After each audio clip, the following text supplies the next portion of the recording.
Good morning, Harlem and Harlems of the world. I am Terri Wisdom, and this is Harlem Network News. On this election day, this primary day here in New York City, I've got 15 minutes and 15 minutes only with one of our candidates, and that is in the person of Delsenia Glover.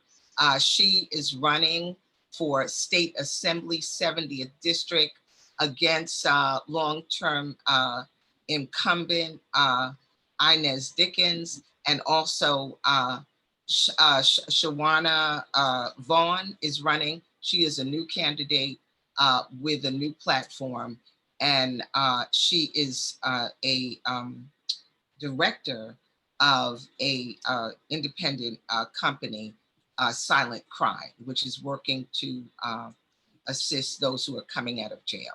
So, Delsenia, please give us a little bit of your background and why you chose to run here in Harlem against a long-term incumbent. Okay, a little bit about my background. I am a lifelong Harlem resident. I was born in Harlem Hospital. I was raised in Lincoln Houses, and I currently live in Lenox Terrace, where I've been for all of my adult life. The reason why I'm running for this office is because I am a housing justice advocate. I have been working on affordable housing issues and policies for a very long time because I believe that housing is a human right and we are being priced out of our community and priced out of this entire city. My background includes my most recent position was as Deputy Public Advocate for Housing Equity in the Office of the New York City Public Advocate Jumaane Williams, and worked on issues of policy and land use. Before that, I was Executive Director of an organization called Tenants and Neighbors. And also I was a founder of the Housing Justice for All Coalition and led the charge for the Housing Stability and Tenant Protection Act of 2019, which saved 1 million units of rent stabilized housing across the city and more than 10,000 units in this district. I have also worked in education. I'm a founder of a school, the Bronx Korean College Preparatory High School. And I also worked in the private sector. I worked in public relations for a very long time for the first half of my career. Okay, that's great, and thank you so much. That's an incredible background of service to the community. Um, what do you see at housing? Obviously, as you shared, is a primary issue here as people are being priced out, as developers are being gravelicious, and we have several examples of that. Here at Lenox Terrace, we had really a big war, and there's a war going on in Esplanade Gardens, Yeah. just in terms of, and if you'd like to speak to that. Well, as a But matter of fact, you bring up Lenox Terrace, which is where I live. We knew that the rezoning application that they filed 2 years ago was coming for a long time. I'm a longtime president or vice president of the organization, and I began leading the charge in opposition to that rezoning back in the 2000s, way before it went into the ULURP process, which is the land use process that determines whether or not a thing will be approved. I led the opposition, and the opposition was successful, and we shut down the rezoning at Lenox Terrace, which would have drastically changed our community. It would have brought in over 1,000 units of market rate housing and further gentrified our community into unaffordability for residents who already live here. One of the things that happens with escalating rents in communities like ours is that, and people may not think about that, is that it causes a lack of mobility within the community. For example, if you live in a building with a bad landlord, or a building, or if you live in an apartment that's too small and your family is growing, and you're just some regular working class folks, you can no longer move out of that apartment into something bigger or something nicer within your community because the rents have gotten too expensive. A 2-bedroom apartment is circling around $3,000 or more per month, even for some that are so-called affordable within the affordability bands of mandatory inclusionary housing. So affordability is one of the most important things. That housing is one of the most important issues happening in this community and across the city. It's a crisis that is spoken about In all forums, it's publicized that there is an affordable housing crisis in this city.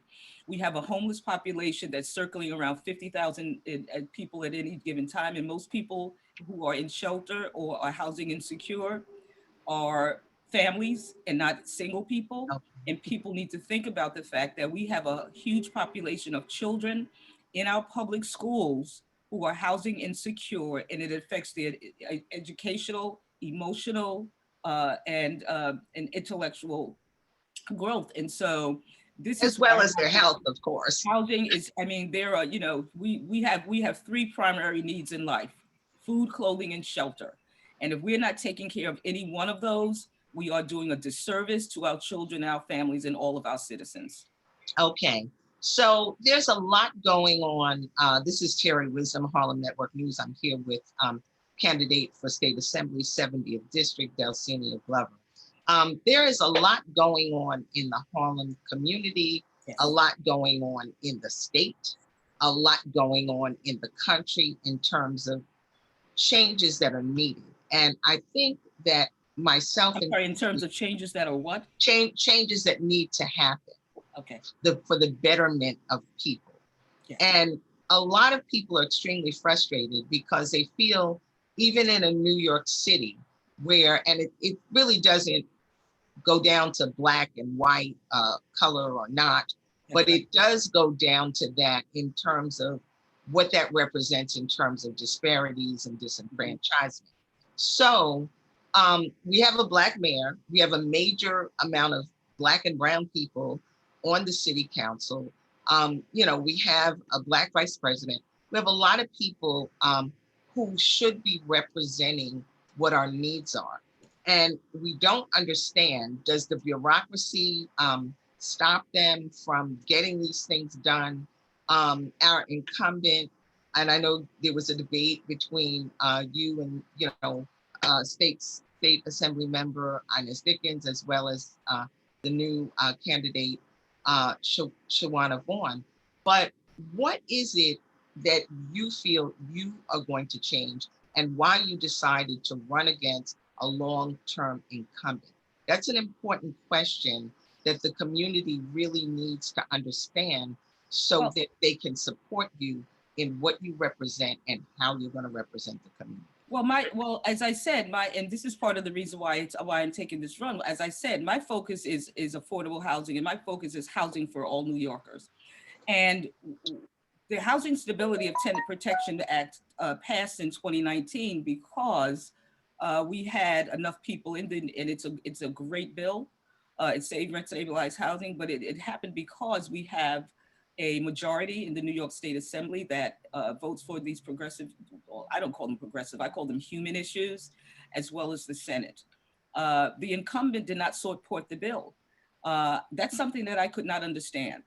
There's also a bill pending in the New York State legislature called good cause eviction. And the incumbent does not support that, which is something else I don't understand. I think there's a lot of misinformation being perpetuated by people about this bill. So let me just tell the folks who are listening and watching what good cause means. Good cause means exactly what it says. It means that a landlord cannot evict a tenant, and this mostly applies to market rate housing because rent regulated tenants and NYCHA tenants, they're already protected. But what it means that a landlord or owner cannot evict a tenant for no good reason.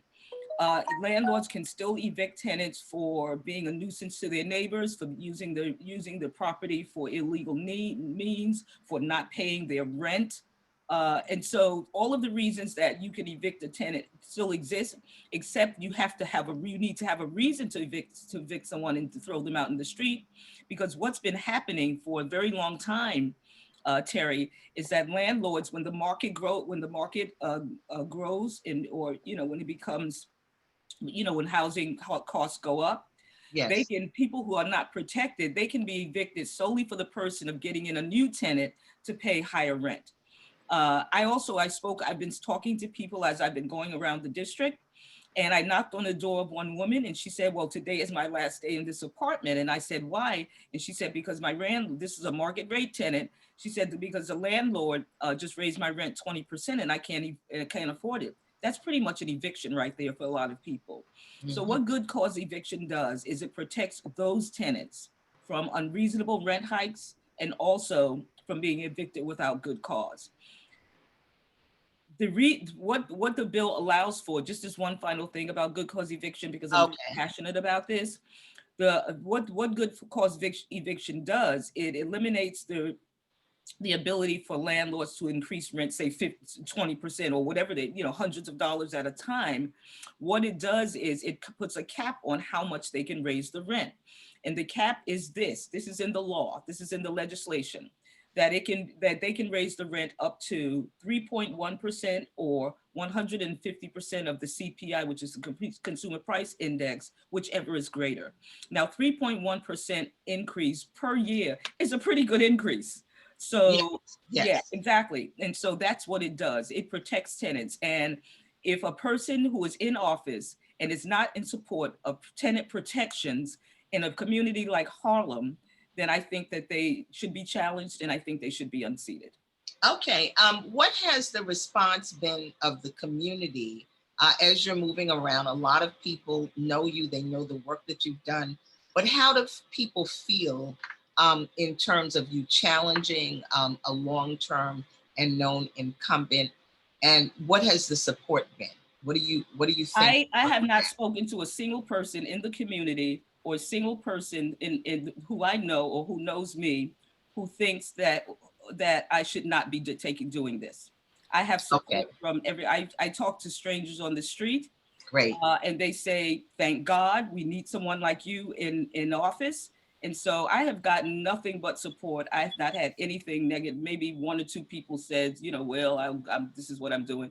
But generally speaking, people who know me and who know my work and people who I talk to and tell them about my work, they are very supportive. And for that, I am very grateful. Okay, so obviously today is the election day for the primary. Yes. We had early voting ahead of this. Can you tell what it's looking like? How are you feeling? I'm feeling great. I can't tell you what it's looking like because I'm Okay, not inside the polls and I'm not yeah, inside yeah, the voting booths with people who vote. yeah. Okay, But the response that I'm getting from people on the street, from my neighbors, from people in the community is very positive, very uplifting, and very humbling. okay. Well, we thank you. We thank you for having the courage to run, having the courage to stand up and shake up what is, been consistent, particularly because you feel that there's a great need. Okay, so if you win the primary, what's next for you? And so folks know, If I win the you know, primary, what's next is to go through to the general election in November and become officially elected as the new assembly member for District 70, which is the Harlem community. And I can't wait. okay, great. And if you don't win the primary, do you plan to continue to the November election? Let's talk about that after the primary. Okay, I got you. That makes sense. Okay. What are some of the other big elephants? Because I know we're almost out Okay. of time. Yeah, But we're very close to running what's out of time. another elephant? Because you spoke about housing, and obviously housing has to do everything. This is Harlem Network News. I'm Terri Wisdom, Delsenia Glover. Well, okay, elephants Yeah, to me. You mean yeah, elephants to me? yeah. Quality of life for senior citizens. Senior citizens are rent burden and healthcare burden. There's something called the senior citizen rent increase exemption. The senior citizen rent increase exemption, what it does is that it freezes rent for some tenants if their income is $50,000 a year or less, and their rent is more than 30% of their income. What the problem is with that, and it is a very good bill, it is a very good program, however, it can be improved because what it does is it does not lower the rent for people who, by the time that they become eligible, are already paying 50% or 60% of their income in rent. It just freezes it. And I think that the bill can be updated. I think we need a new bill that Okay. actually lowers people's rent. And I also think that we should look at what is the definition of rent burden. Because if you are living on Social Security and your income is $2,000 a month, 30% of your income is still too high. We should Okay. look at a rent burden on a sliding scale based on income.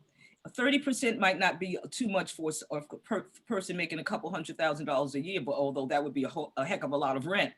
But for people of limited means, 30% as a threshold for what is rent burden is unacceptable. Okay, thank you for that. And Go ahead, I'm sorry. No, you asked me things that are top of the mind. The other thing that I'm very passionate about happening is rent regulation for small businesses. We are losing our mom and pop businesses. I mean, of the many things of social justice issues that I'm interested in, I've seen us lose mom and pop businesses that have been in the community for a long time. I've been talking to business owners, of grocery store owners, gym owners, folks all over the community in the last several months. And all of them are complaining about the escalation of their rents in a gentrifying community. As rents go up for housing, it also goes up for small businesses, and they are struggling. And I think the way to go, and what I plan to do, is propose a bill for rent regulation for small businesses so that they can afford to remain in their communities where they know people and where they've been for a long time. That's very important to me. Okay, all right. So all is major. And hopefully, do you feel that within the state Senate, the confines and what can be done there, that you can really and truly make a difference? Well, I'm not running for the state Senate. I'm running. I'm sorry, State Assembly. State Assembly. Yeah. Thanks for the quick correction. Yes, I absolutely can, and I absolutely can. There are other people who are in the state assembly, obviously, who are concerned about the same issues that I am concerned about. But I think that I need to add my voice and my vote for a lot of these issues so that we can get them through, like free CUNY and SUNY, for example, for the New York Health Act, so that everyone has the same quality of care, and managed care companies are not dictating what your doctors can and cannot do for you. So there are a lot of issues that the state assembly needs more support on from people like me to get these things done for ordinary working people in our district and in our city. That is what I'm concerned about. Okay, great. So anything else that you'd like to say, please reintroduce yourself to the Harlem. Go ahead. I'm Delsenia Glover, lifelong Harlem resident, passionate about doing the right thing for my community. I am running for the New York State Assembly for District 70. Today is primary day. I hope everyone will get out and vote for me. The polls are open until 9 p.m. I urge you to go out, get up off the couch, come home from work, whatever it is that you do, and go and vote for Delsenia Glover as your next assembly member for District 70. Okay, all right, Delsenia, thank you for that. We're going to let you get on back to the polls. Absolutely. And folks, get out to vote. We are going to be doing some serious work here at Harlem Network News to inform voters, engage voters. We'll have our political analyst, William Allen, come on, because a lot of people don't know what's happening. And there's a next primary that's coming up August 23rd that is going to be dealing with the state assembly as well as Congress in some districts because of redistricting. Okay. Well, thank you, Delsenia Glover. Thank you, Terri. Get out there to vote. And I love your flexibility, and it's the 12th hour, but it matters because there's still a lot of people going to the polls. Absolutely. And they don't even know who's running. You got the governor, you got the state assembly, and you got judges, and a lot of people are not informed. Thank you very much, Terri. Have a great day. I got to go to work. Have a great day, and we look forward ever, backward never.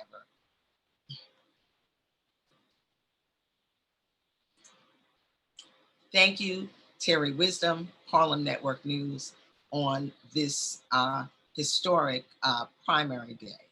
And it takes courage. Harlem needs leadership. The country needs leadership. Leaders who are accountable to the people. Leaders who are courageous, who are going to shake the status quo, no matter what, and are for the people, of the people, and by the people. Stay tuned. Harlem Network News is looking to put together a Harlem Voters Council that is dedicated to educating, registering, and informing voters. Too many of us are going to the voting booth with good intentions of voting, and we're playing tic-tac-toe because we don't really know these candidates. Particularly, there's a whole list of judges that nobody really knows who they are, and so they just float in. and they determine a lot about what happens in our community. So let's stand firm, let's be courageous, and let's go for the change. And get out there and vote. The primaries are open until 9. Use the power that you have. Use your mind to be informed. That's why Harlem Network News is here, to assure that you are informed, you are engaged, you are empowered, and you can reach out to Harlem Network News, which is a new media platform that started at the onset of COVID, and we are still here. You can find us on Facebook, Instagram, YouTube, Twitter, Clubhouse, soon to be Manhattan Neighborhood Network, public access. And we're looking to maybe add the podcast format because it's imperative that we reach more people. Stay tuned. This will be rebroadcast at 1 o'clock today so that more people can be informed. Thank you. This is Harlem Network News, the voice and drumbeat of Harlem and the Harlems of the world. And I'm Terri Wisdom. You can reach us at 646-261-5397 or Harlem Network News at gmail.com. Stand firm. Have a blessed, prosperous, and healthy day. And we also just in closing, give out our prayers to all those who have lost their lives and all of our ancestors to watch over us. This gun violence has got to stop, and we have to stop it. It's not enough to change legislation so that, a 21-year-old can now get an AK-47 or whatever it is. Nobody should get it. There's no reason for that gun to be out on the market. It is a killer, and it must stop. We also have to look at how we can approach all of the gun violence that's happening, the police killing citizens and citizens killing citizens, Black and brown people killing Black and brown people. This is a travesty in our community. We have to speak about it. We have to do something about it. We had the 13 people, that were shot in Buffalo, and the 10 that were killed in Buffalo, New York. And that was a racially motivated crime. Supermarket, normal business life. These people did nothing to deserve this, but be Black. We have Uvalde, Texas, where innocent children were murdered and where police were inside the school, not doing the job that they were there to do. Parents had to break through, break the windows. Children had to smear themselves with blood and pretend that they were dead. And what that gun does that shot them made those children unrecognizable to their parents. Unrecognizable. That's the damage that kind of weapon can do. Why? Why is that a weapon of choice, a prize, something that you can have custom made with some Hello Kitty on it? What are we talking about? This is evil. And we need to stop that in our government. Just recently, last week, we had a killing and a shooting right here in Harlem on the river, about 139th Street, and a young basketball rising star, college senior, was killed, and 9 others were shot. We must say his name, Darius.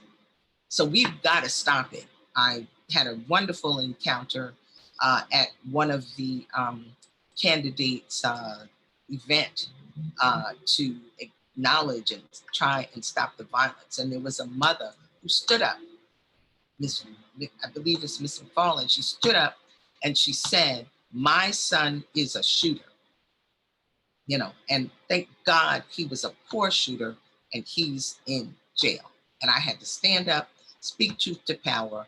And she was calling for all parents to assure that their children, they know what their kids are doing. She said, go through your children's room, see what they got. If you're scared to go through their room or scared of your child, you bring somebody in who can assist you, okay, who's not scared. We got to stand together, okay? These are our children. This is our community. We got to take our children back. We got to take our streets back. And we've also got to stop the violence in the music, you know, because the music is talking about killing. The music is talking about drugs. The music is talking about pornography, and it's aggrandizing these acts. And when music can be a prayer, it's a mantra, it can change thought. So why is this what our children is listening to?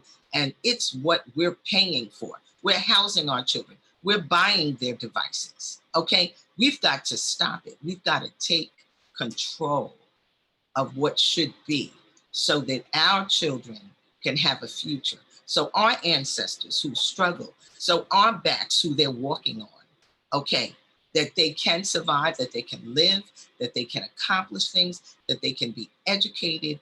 And a lot at the top is being directed to the demise of our children through the music, through the video games. Wake up, wake up, wake up, wake up. Wake up, America. Wake up, Black people. Wake up. As Spike Lee said, you know, so long ago in the movie. Wake up. We have to. We've got to take action. This is war, and it's an internal war. It's a war against our children. And those at the top that have the money are pulling strings, pumping drugs into our community, pumping mind-altering things into our community and destroying our children. We've got to take a stand. And it starts with some leadership. So think on these things on this primary day and become active so that we can have a better life. We are survivors of those who came across the Middle Passage. We are powerful people. Take back your power. Take back your children. Take back your community. This is Harlem Network News. Knowledge is power. I'm Terri Wisdom. Thank you.